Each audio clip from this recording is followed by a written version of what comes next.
Oh my goodness. Happy International Women's Day. My name is Jessica Corvo, and I am just so excited to be celebrating sisterhood. And I am beyond excited to announce Michelle. Michelle has been a friend, a dear friend for many years, and we've been able to experience one another from distance, from up close and personal. We were in the orchestra together. She's had babies. I've traveled the world, and we came back full circle. And now that I'm back in Chicago, I get to experience her on a different level, more professional and then social. Whereas before it was all playing the violin. Let's be honest, it was all social. And so she's one of my inspirations as a mama bear. She is one of my go-tos for anything that I want to check myself with. And she is just unwavering in support and grounding and just abundance of love. And so, with that said, today's topic is going to be redefining parenthood, where Michelle is going to be sharing whatever is in her heart. She has almost a dozen babies, so she's going to talk about a lot of her experience, and you guys are open to ask any and all questions. With that said, Michelle, happy International Women's Day, and thank you for being part of my sisterhood. Thank you, Jess. It's an honor that you think of me in all of those lights. Every time I talk with you, you just fill my heart with so much joy and so much magic. And it's, I'm just honored that you think so highly of me, because sometimes it's so hard to think that highly of myself. So it's always good to have it, something reflected back that, someone sees you in such an amazing light. And I know you asked me today to talk about motherhood, so I'm going to try to keep it focused in that space. Like you mentioned, I have almost a half dozen. I mean, if you round 4 up to 6, I suppose you could say almost a half dozen, but I have 4 babies that I've had in very rapid succession. My oldest is 5, and then my son is 3, and then my second daughter is 1.5, almost 2, and my newborn, who is in my arms, is 6 weeks old. So it's been a very busy 5 years, 6 if you count, it was when I got pregnant with my oldest, and memory just came up when we had shared with our parents that we were expecting our first baby. And that's a big change. 6 years time is going from 0 babies to 6 babies, 0 to 6, and 0 to 4 in 6 years is a lot. But this journey into motherhood, it was kind of confusing, very overwhelming, still overwhelming on a day-to-day basis. I love it. I don't love every moment of every day. That would not be true. But I try to love as much of it as I can, because it goes so fast. And I can see that in my oldest daughter. She's like taking ballet lessons and doing all these different activities. And it feels like just yesterday she was the size of my newborn. So having them all so close together, it's, we have some different stages going on, but I know it's only going to pick up speed as they continue to get older. And for me, as I watch them, I just want to think about, it's a long day, but those long days are going to be gone so quickly. I'm not going to be holding them in my arm. This one, I'm not going to be holding in my arms a year from now. She's going to be running away. My oldest daughter, 5 years from now, if I think about her age, she's going to go, she's going to be 10 years old. She's going to be playing with her friends. So like this whole piece goes so quickly. And what I think is so difficult about all of this is that when you look at all of the blogs and all of the noise and all of this content about motherhood, there's like a specific way that you're supposed to do it. And I find that specific definition makes me I get so stressed, and I forget how quickly everything's going to go, because it's like, oh, I have to do, this has to be done this specific way. And then, feeding has to be done this specific way. And all these other things, there has to be all these specifics. When I had my oldest, it was really hard looking at that and then measuring and comparing myself against all of this noise that's out there, because it was taking from my joy of experiencing everything, every moment to its fullest, because they're fleeting. They go so incredibly quickly. So what I started doing is just kind of thinking of like the best of, like, what are the highlights? Because there's so many different things out there. Like, I'm talking today about motherhood, so I don't know all the answers, but what I have seen is if I start taking what I've read and just taking kind of the best of and making a highlight reel, and then making that highlight reel part of my own highlight reel, creating this kind of mosaic of memory. So it's like this idea of this motherhood mosaic, where there's all these different pieces that you're pulling from other people's motherhood journeys. So you talk with people and you can pull and experience that, take what their experience is and then kind of put it together and make it your own. And you think about our grandparents and our parents and I have so much love and respect for my mother, but there's different things that I want to do in my parent journey than she did. And I can't look to her and say, I want to do exactly what she's doing. And I can't look to my aunts and say, I want to do exactly what they did, or my grandmother and say exactly what I did, because my career, my desires, the world is so different, that by pulling all these different pieces together, from moms in Australia or moms in Japan or moms in Sweden, there's all these different, different things that they're doing that I think are so powerful and exciting. And I want to kind of bring that into what I'm doing with my own children. And I found it less overwhelming to do that because it doesn't feel as rigid and specific. And, for knowing myself as a person, when things are rigid and they're not forgiving and they're very specific, I measure myself against that. And I know we're not supposed to compare, but I do. I think it's a pretty it's probably a tendency, especially for women who are really driven and want to do well. There's always been a specific rubric, just when we were doing solo day in orchestra and playing the violin, you have to be very specific, and there's certain things you have to achieve. And motherhood is not that way. It's really about listening to yourself and what you know is good for yourself and what you know is good for your children. And parenting for children, what is good for each child is totally different than what's good for one child. And as a person, Jess and I were talking about this a little bit before we got started, but with each of those children, it's so hard to kind of fill your own bucket as a mother. Like, what do you need to be able to be successful, and what do you need to be able to be effective, and what do you need to make your heart happy? Because if you aren't in that space, it's so difficult to meet others' needs, especially if you have 4 entirely different people that need 4 entirely different versions of you as a parent. It can be exhausting. And so kind of looking towards this idea of this motherhood mosaic, it's like you're pulling ideas from different people. You are, looking at your children and trying to think, how do I fill their buckets? Like, how do I help their hearts be so happy? Because it's different for each of them. And you have good days and you have bad days, and they have good days and they have bad days. And what we've been doing is we've been sharing, like, what's your favorite part of the day at dinner time? And my kids will come up with sometimes it seemed like the most trivial thing during the day, but for them, it was like the most exciting. So it's like, oh, I got to eat my cereal or my snack outside on a snowbank. And it was like, that was really our favorite part of the day, because we did that because I was exhausted and you needed to go outside. But it's just trying to find things that are inspiring and different for them, because it kind of fills your bucket as a mother to know that you're helping them grow and experience different things too. So that's kind of, Jess, those are a couple of the things I want to talk about, but I know I also kind of want to talk about how, our intuitions can guide us to do different things. So when I had each of my children, I sought out a doula. I did hypnobirthing.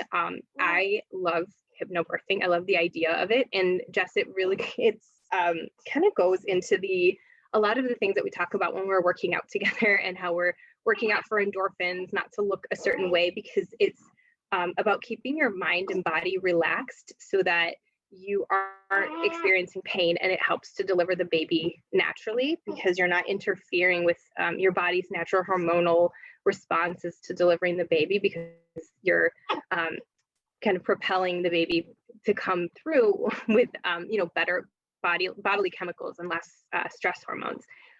So it gets you into this state of kind of deep relaxation, which is so wild to think about, because it's like, how could you be relaxed when you're in labor? But I looked at all 4 of my labors, and whenever the nurse was like, "Are you in pain?" I said, "No, like I'm not. I'm just trying to deliver my baby," or I'm thinking about my baby arriving. And I think with all of them, they never really took me seriously, like how far I had progressed in my labor, because I was like, I'm not in pain. I'm working and delivering my baby. I know my first and second, by the time we got to the hospital and they like checked to see, like, are we going to deliver a baby? I was already 10 centimeters dilated, and they're like, "You're going to have a baby." And I said, "That is why we are here." This is, we're not here because, for any other reason. We are here because we are going to have a baby. And then with my third and fourth, they came so quickly that the doctor wasn't even like in the room when I had the baby. They just kind of came on the table. And with this fourth one, it was just my husband, a nurse, Carmen, I will never forget her name for the rest of my life, and myself in the delivery room. And I like kind of, delivered the baby on my own because the doctor wasn't there. She was in the hospital, but she was not in the room. And an hour before that, she had checked in and was like, okay, yep, you're going to be here for a few hours. And just this process of just breathing, it's you breathe in for 4 breaths, you breathe out for 7 if you want to be really specific about it, or you just kind of take deeper breaths. It's like ujjayi breathing, like in yoga, or kind of deep breathing that you do when you are kind of like deep into a workout. But that's kind of what helps deliver the baby. And you just think about how your muscles are contracting to slowly bring this baby into your arms. And, you have these visualizations where you can, think about being at a beach, or for me, it's skiing this amazing run that I love. But it's just about visualizing your baby. And kind of I think the same breathing comes into effect for me when I'm parenting too, because when things are very difficult with my partner or with any of the kids, just kind of coming into this idea of taking a few deep breaths and then taking a step back to kind of reset everybody is very helpful. It helps me to continue to kind of be present in every moment, which is important for me. We talked about things that go so quickly in motherhood and time goes so fast, and just taking a couple deep breaths and appreciating the moment for what it is. The kids might get in trouble, but I don't want that to be like a scarring memory for them. I want them to be like, okay, yep, mom was mad, but we got through it, or it wasn't super traumatic for them. So just kind of, even though the moment is difficult, I still want to be there for it and be present and feel everything, which is why for me in labor, I chose not to have an epidural. I chose not to have other interventions, but I'm also very grateful that I wasn't in a situation where I had to do that, because there are absolutely situations where it's medically necessary, and people choose that for their own comfort, which is totally, that's the message too, is that you need to be able to choose and be confident in what your choices are. But being present for it and feeling everything about labor was important to me, because I wanted to meet my child and say, I never found out their gender, but I said, I don't know who you are, but I love you. And it's the first thing that, we say when we meet them. So it's important for me, good moments and bad moments of parenting, to be present for it, because it just goes too quickly to kind of want to erase or move past it. But also being grateful and having gratitude that, like my son spilled a bunch of Skittles, like 2 cups of Skittles on the floor yesterday, because he snuck into the candy cabinet and there were Skittles everywhere. And it was, a huge mess, but it was so funny because there's these colorful Skittles, like a rainbow of Skittles on the floor. And I was grateful. I was like, well, at least we have these Skittles, but now we don't. But it was just so funny. And so, yes, he got in trouble. Yes, we were present in the moment, but it's something I'll remember, because it was really it was so hilarious, I guess, is the thing. It's still a mess. But then the third piece around all of this is just kind of seeking balance with everything. So I work full time. I'm grateful that I have all of the support in the world. We have a wonderful person who helps us take care of our kids.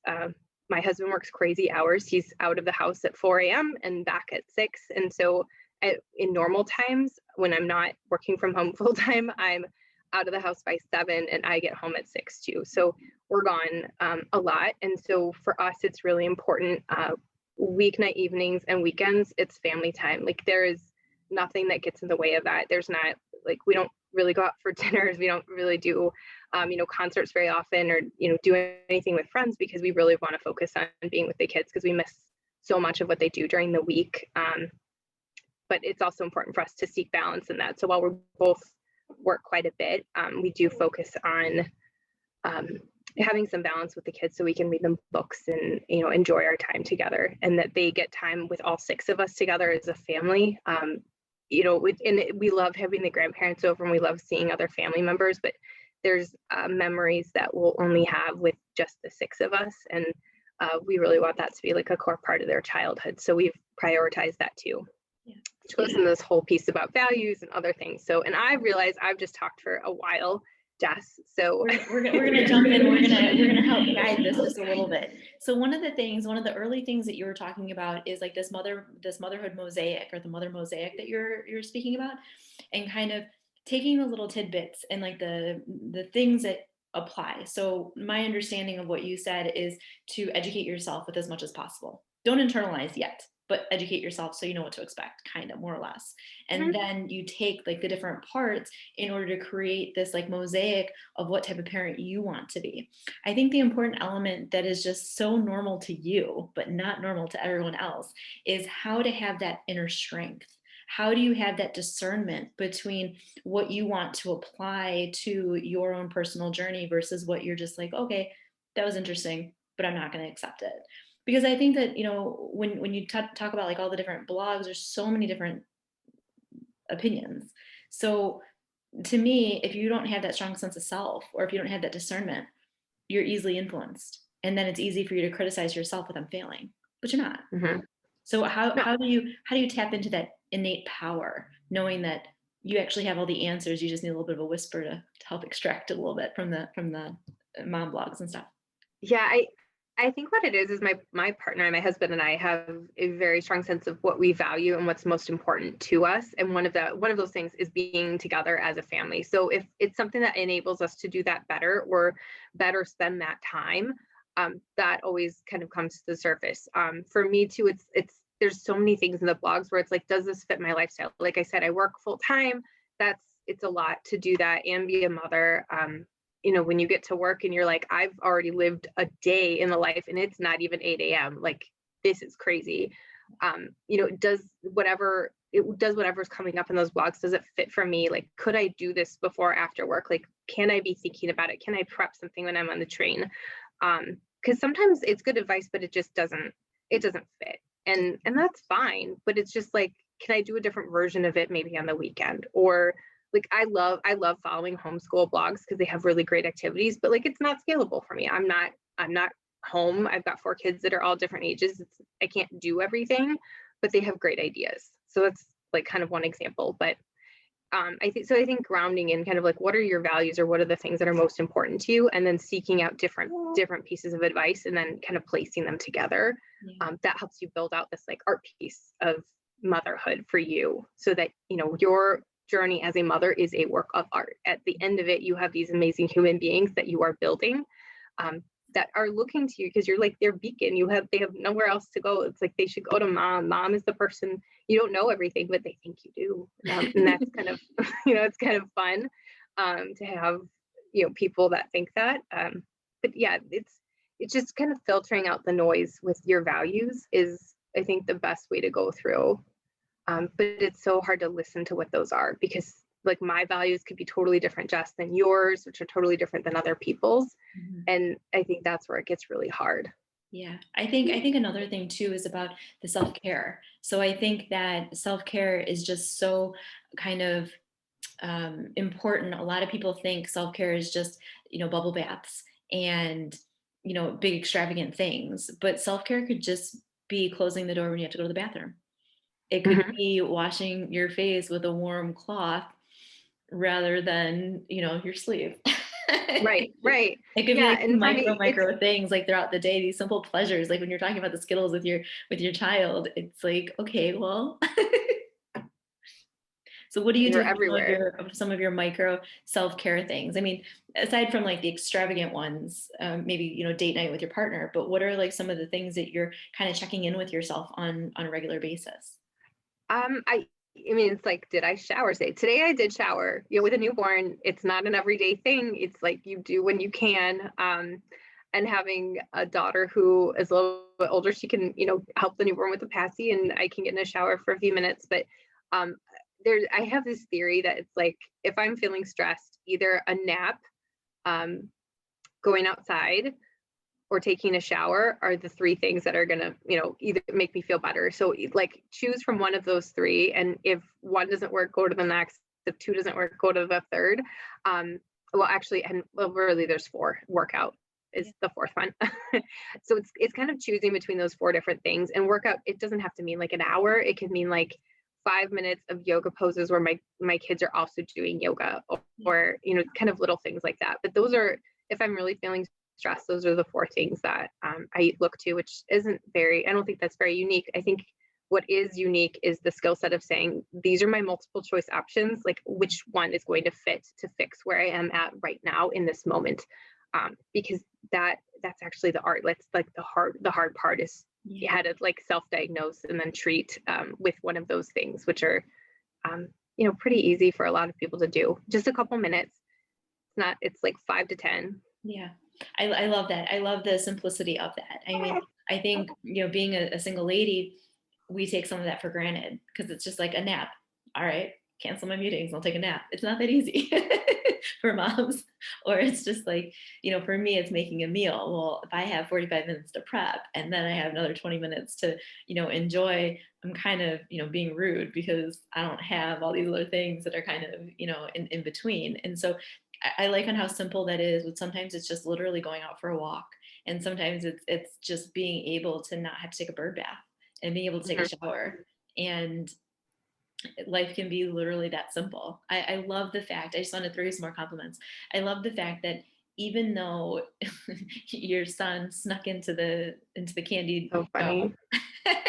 the fact that you view that as, a lived-in house and just rainbows all over the floor rather than, oh my goodness, this is another mess we have to clean up. I think that in itself is a very whole and loving way to kind of exhibit, what it means to be a mom. I mean, it's people bring life into this world to celebrate, and why not honor these little side steps or these little ways of exploring? I mean, that's kind of cool that he broke into the candy area. I mean, naughty, but it was about dessert time and he was getting impatient and he decided to take matters in his own hands. I respect leadership.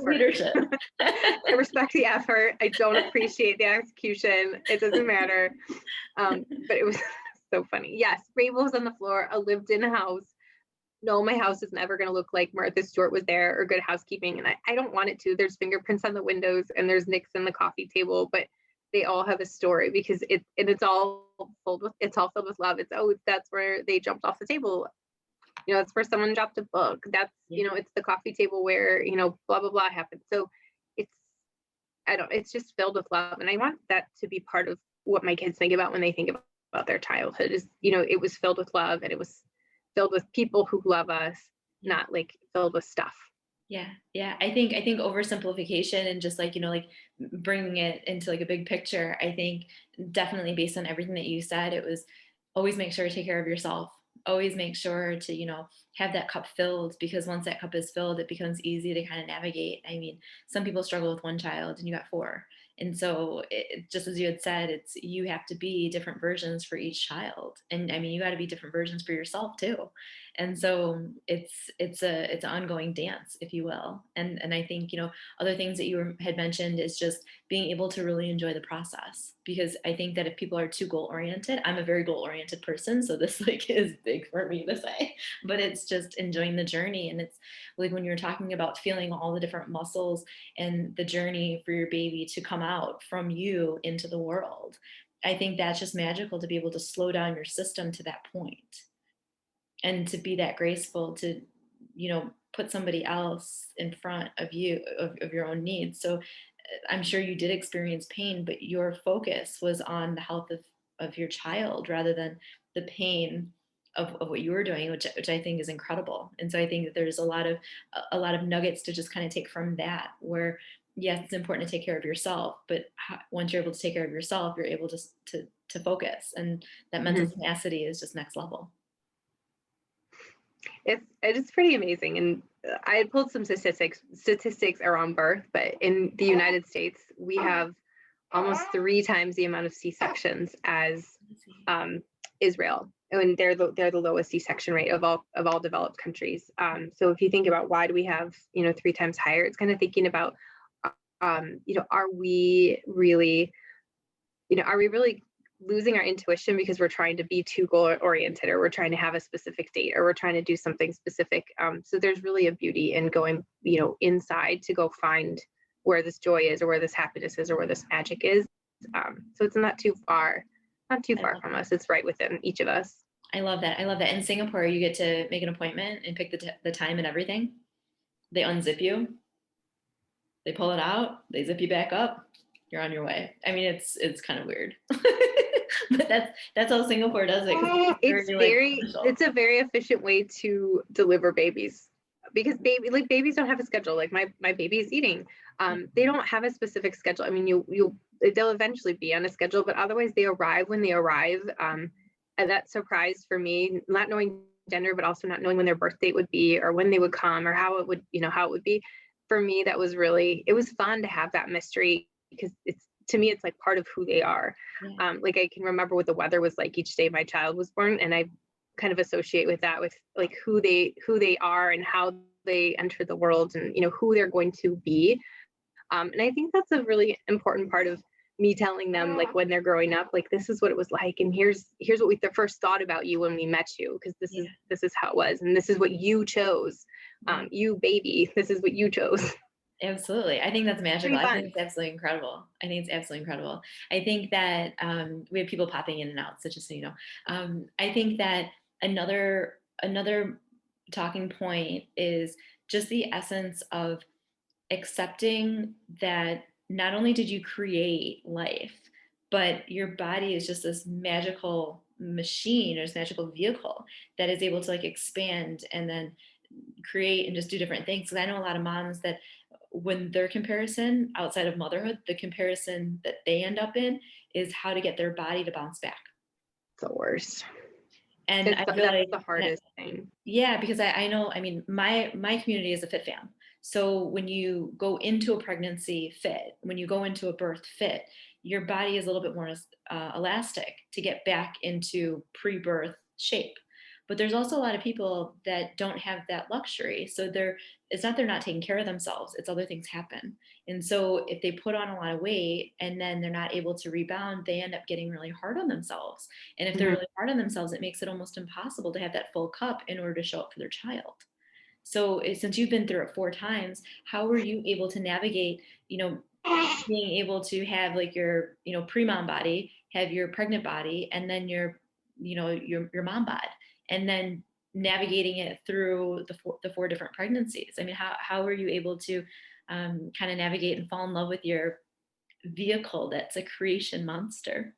My new vehicle. Well, it's really been hard, I would say, over four, and having four kids in like a 6-year time span has been probably a lot in my body. They say that your body doesn't like fully recover between pregnancies until 2 full years between pregnancy. I've not had 2 full years between pregnancies. My kids are 2 years apart, but I was pregnant before that 2 years came up. So I think this recovery will be different and harder. We're not expecting any more babies, but I'm also older than I was when I started having kids too. But it's so difficult to look. There are so many bounce backs, especially with celebrities, and I always think like, wow, like they look really amazing, but they also probably have a personal chef and a personal trainer, and like a full staff for them to focus on getting back to being where they are. And I've also thought, I talked about this a little earlier, is like, what are my priorities? What are my values? One of my priorities and something I value is being able to nurse my babies. And to be able to do that effectively, you can work out, but I work out to feel good. I work out for the endorphins now. I don't work out to get a 6-pack because I want to continue producing enough food to feed my baby. So I have to kind of, again, balance this need for, I want to look great in my swimsuit and I want to feed my baby. So my goals have shifted. I had to change my mindset to be like, I want a 6-pack at the pool, to I want to feel confident in my bathing suit so I can play with my kids and not be thinking about what I look like in my bathing suit. And those are two totally different things. And I'm still working on it. It's not the easiest thing, because you do see so many stories about, oh, 2 weeks after I had a baby, I look like I never had a baby. That's not true. That's not how it works. It takes time. Your body took 9 months to make a tiny human. It's going to take it. Your body needs to continue doing some other functions to feed that human if that's what you choose. And just looking good in a bathing suit for me, as much as I would love it, that's Feeling not my good. priority. It's feeling good. That I mean, you're a feeling good is walking the grocery priority. store. Let's be honest. You're a walking grocery store. I am. The best 24, looking 24, grocery store I've 7. ever seen, by the way. 24/7. All that's what I do.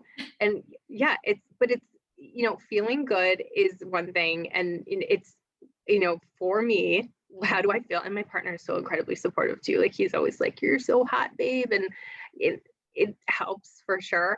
But it's women always compare. You always look at pictures and everything. And I always have to remember, like when I see things on Instagram, it's like, how many filters did somebody really use on their picture? And they don't post that. They just post like the after, Yeah, not the like actual picture. So absolutely. that bounce back culture is really hard.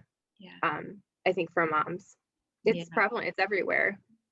I think even more so for the moms because I find like a lot of moms they feel better by um I don't want to say sharing the journey because it's not like we're sitting here and we're sharing in the misery or anything like that. It's sometimes a little bit more pointed. And so Hmm. it's just like this is on how I'm feeling. So there's a lot of projections. This is how I'm feeling. I'm going to make sure somebody else feels the same way. And it's like you need to, Yeah. I don't know, try to go for a walk or a shower. I mean, if you got that time to be sitting on social media, I'm sure you got time to be doing something else. Right. Social media on your walk. Social media. Like, I don't know. It is really difficult, and there's a lot of time I spend sitting now because I'm nursing the baby, and looking at social media is one of the things that's easy to do while I'm doing that. So it's just kind of checking, um, what am I consuming when I'm on it. I've made a more conscious effort to follow more body positive accounts and people who are more realistic about motherhood and like postpartum and all of those things than I did before, Yeah. and that makes a big difference, especially when it's because you're even with social media, you're still inviting somebody to like enter your brain space. Yeah. And Gotta that is, protect that. Gotta protect that space like fierce, man. I know, yes, exactly, because if you don't protect it, nobody else is protecting it. They just want to like infiltrate. My So garden is good. I don't need those weeds today. I'm good. mm-mm, I'm no, good. Thank you. no, don't need those. Sorry. Come back later. Exactly. I mean, I think like even reading can sometimes be a little bit overwhelming. I've had a public library subscription or membership, whatever, for over a year, and last week was the first time that I actually activated the audio, which I love because I think it's called Libby. So it's an app. So That's you cool. I'm gonna check it out. Yeah, so Libby, Libby, and then you can go and get like all these audios on tape. And so Untethered Soul is the new one that I know, I'm like obsessed. And I'm like, I don't have time to be reading this book because I need short sprints. So I like, the Manual of the Warrior of Light. It's like single page things that says my tone for the day. And then I do heavy reading on the weekends. But like I block out time to shut down. So like I still want these little diamonds and I just found so much value in we're going to put this on rather than listen to music, we're going to listen to a chapter. And I can That's a good way to do multitask. it. So as I'm like putting together International Women's Day, I was listening to a chapter for Untethered Soul, and I'm like, oh my goodness, this is like grounded, like different perspectives stuff that's not like social media nonsense, but it's to me it's nice.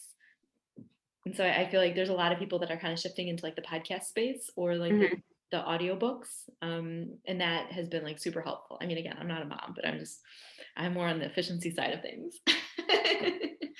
So I like efficiency, and I'm a mom. yeah, Different, but I come at it from a different place. But it's important to yeah, just know where those resources are too. absolutely, absolutely. Well, Michelle, it's been an absolute pleasure. And I know that you're still like a corporate powerhouse and you're still a mom, and those are like your big like joys and focuses right now. Hopefully, this is going to be the first of many, many speaking arrangements that you're going to be doing and celebrations because I have so much love in my heart for you and I have so much admiration for the way that you mother and the way that you live and the way that you've created such a space for expansion, growth, and for your kids to just be kids. And not everyone gets that. And so the children that we raise today are going to be leaders for tomorrow. And I have faith in the betterment of the US because of mama bears like you. So Oh, thanks, Jess. with that said, I appreciate you being able to share your insights. And I think, like key takeaways for everyone is definitely, get that really strong resolve. And then once you get that strong resolve, have that discernment. Don't let people plant weeds in your garden. Just take separate things and create this mosaic, this motherhood mosaic that you spoke about a couple times, and just really focus on what kind of life you want your children to grow up in and how you want them to remember and honor like all those little moments. And so I think you're an incredible human being. And I'm so tickled that you said yes. And thank you for letting me celebrate you and honor you in a public way. Thank you so much, Jess. I'm so honored. I think this day you put together, this is so amazing. So I'm so glad that you asked me, and I'm so glad for everyone that had said yes. And I'm so honored to be part of such an amazing tribe of strong women. Yeah, and I know that you're very private, as you should be. You're very private about your family and with your social media accounts. If people want to get in touch with you to maybe follow like a blog or get your insights, or I don't know, have you as a speaker, what would be the best way they can get in touch with you? Probably just DM me on any of those platforms. I'm on Facebook, Instagram, and LinkedIn. So just send me a DM and say that you know Jess. Cool. We'll get you hooked up. We're going to put all the details in the bio. And Michelle, thanks again for everything, and happy International Women's Day. Happy Thank you for International being part of Women's my Day, Jess. sisterhood. Thank you. Bye.